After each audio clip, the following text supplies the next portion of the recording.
I'm Belinda Gray from Sydney, Australia, and I'm co-chairing this session with Clea, and it's my pleasure to introduce our second speaker, who's Megan Wasfy, who's come from the US today to talk to us about T-wave inversions on the ECG.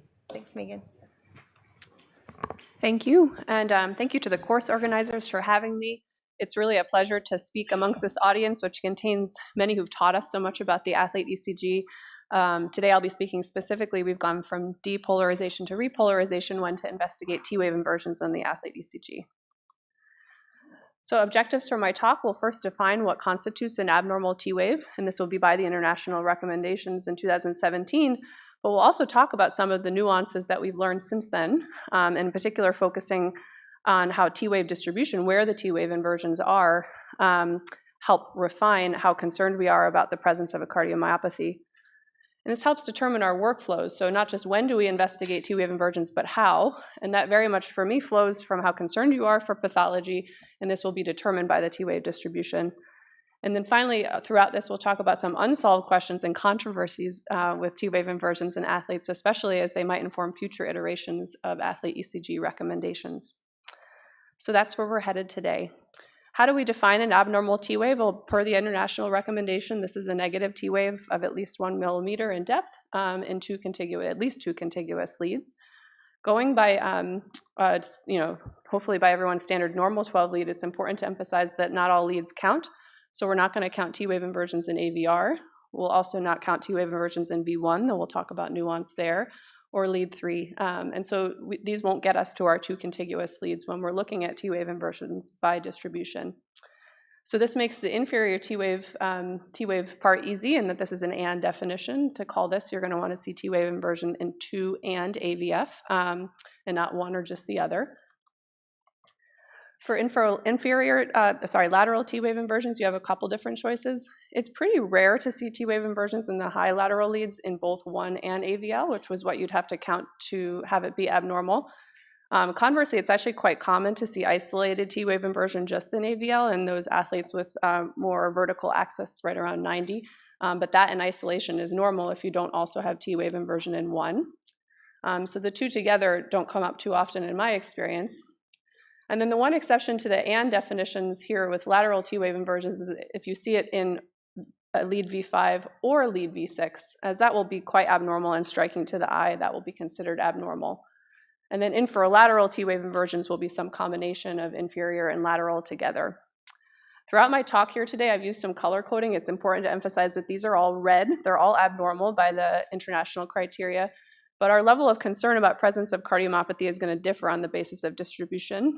So our inferior T-waves are usually less concerning, so they get an orange color here, whereas inferolateral and lateral T-wave inversions are usually the most concerning for cardiomyopathy, so they get this sort of deep angry red here. And then anterior T-wave inversions are your concern for cardiomyopathy is very much in the company it keeps in the demographic in which you're seeing these. These will be defined as at least 2 T-wave inversions amongst the leads V2, V3, V4. And you're always going to be looking at V1 in this context, but in the absence of other pathologic changes, that won't count into your number of trying to get up to 2. And then we'll talk about the exceptions. There's a lot of company it keeps in context that's important to look at when you're looking at anterior T-wave inversions, as we'll march through. The international recommendations leave us some discretion for what I like to call funny-looking T-waves. These are T-waves that are biphasic, so go up and then come down, or bifid with notching in the middle. For T-wave inversions that are shallowly inverted, as we just talked about low QRS voltage. If you have lower QRS voltage, you might have an inverted T-wave that's not quite 1 millimeter inverted, but that to me would still look abnormal. Or T-waves that sort of are up and down on the rhythm strip. And so you have discretion as to whether to count this as a normal or abnormal T-wave, and that's going to be part of the whole big picture. Obviously, you've got a history and physical to guide you as well as the rest of the ECG as to whether you're going to count those sort of borderline calls. So let's march through our different distributions. Approach to inferior T-waves. As I alluded to, this is an and definition, 2 and AVF. And of the T-wave inversions, this is still abnormal, but is the least commonly associated with cardiomyopathy. You're going to hone that pretest probability by looking for other things on the ECG, and as we discuss things like low voltage and even sub-millimeter ST depression might increase your concern for a cardiomyopathy. But starting off, if you just in isolation, a low suspicion. Here's an ECG where you have a T-wave inversion in AVF. And then, you could look at lead 2 and say, okay, maybe this is biphasic, but it's mostly up. In the context of low risk, no symptoms, no family history, I think most of us would pass the ECG knowing that isolated T-wave inversion, this wouldn't meet the AND definition if you were to count 2 as normal. When you have clear inversion in 2 and AVF, echo is often sufficient, and this is, of course, if you've got no other concerning findings. You don't always have to move on to more advanced imaging, given we don't commonly see this associate with disease. And then follow-up, it depends on the resources you have available. If in your screening program you're able to repeat an ECG a year or 2 years later, I say this just because the only case I've seen of this representing pathology, the ECG evolved and then the cardiomyopathy manifests, but in plenty of instances this will not be something that's followed over time. Quite a contrast to lateral or inferolateral T-wave inversions. These, like anterior T-wave inversions, are more common in Black athletes, but unlike that anterior athlete repolarization pattern, the inferolateral and lateral T-wave inversions are much higher yield for cardiomyopathy. You see this as an ECG such as this one, and between a third and a half you will find something. So I'll highlight the lateral T-wave inversions here. Obviously this athlete also has a V4 and inferior T-wave inversions as well. And this is really going to require a full evaluation. So this is both echo and MRI. I'm an echo first echocardiographer, but it may miss hypertrophy of the lateral wall or here at the apex as well, which you're really going to want to scrutinize when you see the T-waves out to V6. And then I also like to screen first-degree relatives, especially siblings, and especially siblings that are also active in sport. This not only informs your evaluation of the athlete in front of you, but let's say that athlete has normal imaging despite this ECG, it would be a shame to miss the more severe phenotype in a sibling who's also active. And then what about other evaluation? I really like this workflow by Schnell et al. You can see first off how important, critically important it is to do the MRI, and that more than a third of the cases of cardiomyopathy here were manifest already but missed on echo. Here they looked at the added value of exercise testing and Holters routinely in this workflow, and they did pick up another couple cases of cardiomyopathy, but this was all in people, athletes who had gray zone hypertrophy, so their walls were not completely normal and thin. So it is my practice, if you're orbiting in that gray zone space, meaning walls that are greater than 11 millimeters but not quite 15, to do a full evaluation. That being said, I find those added steps in those with completely pristine imaging up top, completely normal echoes and completely normal MRIs is not very high yield. So in that instance, you might skip to that routine follow-up. And follow-up is really, really important in these cases. You can nuance it based upon just how pathologic the ECG looks, but anywhere, this paper, for example, would suggest 6%, anywhere between 5 and 10% per year of individuals with an ECG like that one I showed before will if they have normal imaging at the outset, will manifest an obvious cardiomyopathy over follow-up. If you think about our American collegiate athletes over a 4-year career, that's a significant number that will have a diagnosis by the end of their collegiate career. So annual follow-up with ECG and imaging. And then anterior T-wave inversions. They're variable yield for cardiomyopathy if you think about all of them, and that's because we have some important considerations on the basis of demographics, and as I like to say, the company they keep. First of all, I don't screen pediatric athletes, but we know that T-wave inversions in V1 through V3 are very common in children and early adolescents. In our international recommendations, normal up through age 16, one could debate the exact cutoff there, and likely puberty is a better cutoff, though harder to codify in our guidelines. But this is considered normal. If you're right on that cusp into later adolescence and still see T-wave inversions like this, a reasonable choice to follow with ECG until they normalize, as they will in nearly 90+% as they march through late adolescence. In adults, anterior T-wave inversions, with the exception of the athlete repolarization pattern in V1 through V3/4, are considered abnormal. But they're much more common in certain athlete groups. They're several-fold more common in female athletes than males. This will often be with an isoelectric J-point and ST segment. But in isolation, if the rest of the ECG is pristine, there's no other high-risk findings are rarely associated with cardiomyopathy, just to set your sort of suspicion once you see this in a female athlete. I will say just from experience that in most instances, if you have abnormal right precordial leads in a female athlete and go in and look where the leads are placed, that's going to be what the problem is. We're oftentimes doing screening in not so private places with undergarments left on, and sometimes it's simple as making sure the leads are placed in the correct location, and you'll see that an ECG looks much more normal in that context. So that's my first step. And then after that, if you still have those T-wave inversions, just know that usually this is not associated with cardiomyopathy, but still considered abnormal by our guidelines. These are also more common in endurance versus other athletes, and great work by Andre Lagersh, who's here, has taught us that this intuitively relates to the situs of the heart in the chest, with a heart that's sort of spot on, right up against the sternum, being less likely to have T-wave inversions out to V2, V3.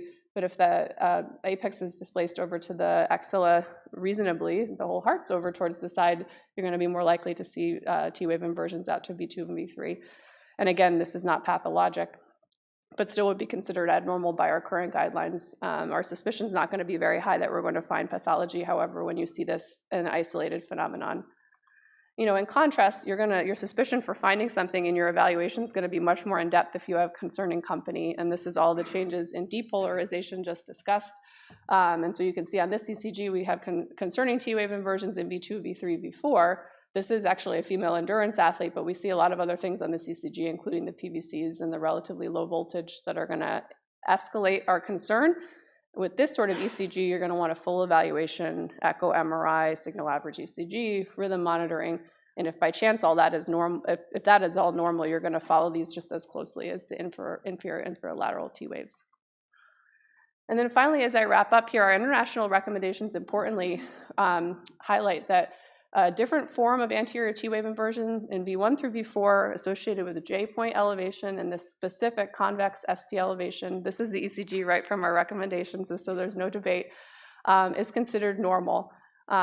This was a really important change that dramatically reduced the false positive rate of ECG screening, particularly in Black athletes. So what do we know about this athlete repolarization pattern? It's shown on the right here. It's more common in Black male athletes as compared to Black male controls, also more common in Black male athletes as compared to male athletes identifying as other races, and specifically common in people identifying as Black who come from certain origins within Africa, West and Middle African. And so this is more common and therefore best studied in this specific population of male Black athletes, in which we know from experience where there's high enough prevalence of it in this demographic population that it's not associated with cardiomyopathy and is normal, and therefore it can be a pass on screening. My question to the audience is, as we evolve into 2024, my experience is that this is uncommon, but still does exist in females and those who identify as other races. We've all collected fewer of these in our practice and our experience, probably each have a handful, as compared to those who have big programs having many male Black athletes with this pattern. And so therefore in these other demographics that's less well studied, as we think of updating ECG recommendations in the future, do we collectively as a field here with this international audience have enough experience to say that this specific repolarization pattern is normal in all athletes rather than just one specific demographic group? And I think that's important in 2024 because using race-based metrics to assess normality is really just not, it's becoming sort of something that is not what we're looking forward to in the future across all of biomedicine. All right, in summary here, when are we going to assess T-wave inversions? Well, we're going to go through the international recommendations and consider anything that meets criteria in these distributions to be abnormal, but we're going to nuance my color scale here from orange to sort of a deep angry red, nuance our evaluation based upon how concerned we are for pathology, with the anterior T-waves being most context dependent. My advice is to stick to the rules at a minimum, but also that rules are made to be broken. And those are for those funny looking EKGs that just don't look right for an athlete. And so there, if you, for example, are only 0.5 millimeter inverted, but the rest of the ECG looks abnormal, of course you have discretion to image there. As we discussed how intense your evaluation is and how closely you follow will match the level of concern for pathology. And then as we discussed in the future, I think we have learned so much since 2017 due to the work of so many in this room, pushed to understand and is able, in next recommendations, codify these nuances we just discussed. And then as we just discussed, refine this athlete repolarization pattern pathway. Thanks a bunch.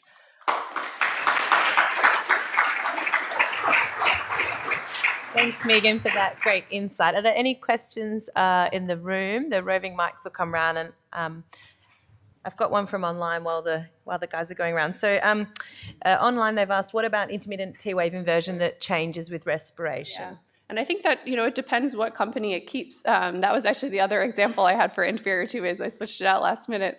I mean, you could use a rule like if it's down for more than half of them, but in the end, this is going to be at your discretion. And if that's an inferior T-wave, which we know is lower risk, you may elect to pass that. I have to say it also depends, this is when you're setting up a screening program, what resources do you have available to you? And, the reflex to image is going to depend on, whether you only got so much imaging available, you're going to want to make sure you can image the high-risk ECGs. So I think something reasonable, like if down for more than half leads, that's also another instance where if there's that much respiraphasic variation and I were on site, I would also go and try to adjust things as able to see if you can get a clearer signal and have it be up or down at all times rather than varying. One more question. Yeah, you showed, here I am. You greatly showed that when an EKG is normal in an athlete and all tests are normal, in time, the cardiomyopathy can come up. So what is your advice or your practice if you have like an amateur athlete with a normal EKG, normal test in the follow-up? How long do you keep them on the hook? Is it like 1 year, 5 years, or 10? And what tests do you do during follow-up? Because at some time you have to say it's normal EKG with normal cardiac tests. I think that's largely relevant to the inferior inferolateral T-wave inversions. And I think if they're still a highly competitive, non-amateur athlete, it's every year. Why do we do things seasonally at all? And then your choice is, do you do echo or MRI? One thing I would say is if you have your choice of either, I think MRI obviously gives better definition at the apex, which is when you have the T-wave inversions all the way up to V6, what you want high definition of. But please don't give gadolinium every year, because if you don't have any late gadolinium enhancement up front, we don't need to be dosing with gadolinium every year in our follow-up. So either a high-quality echo, if you have that available to you. I think we're moving towards MRI in those situations. I actually do have an athlete that I followed now, grown up with me, so to speak, 10 years on staff. And I'll say once they get outside of that competitive situation, ECG annually and spacing out your imaging, as at that point, the athlete is no longer an early adolescent or 20-year-old, as I am not either. And spacing out the imaging to something like every other year, if there's truly no change, is reasonable. And then I haven't let anyone go yet with that particular pathologic ECG pattern, but maybe one day I will. Okay, thank you.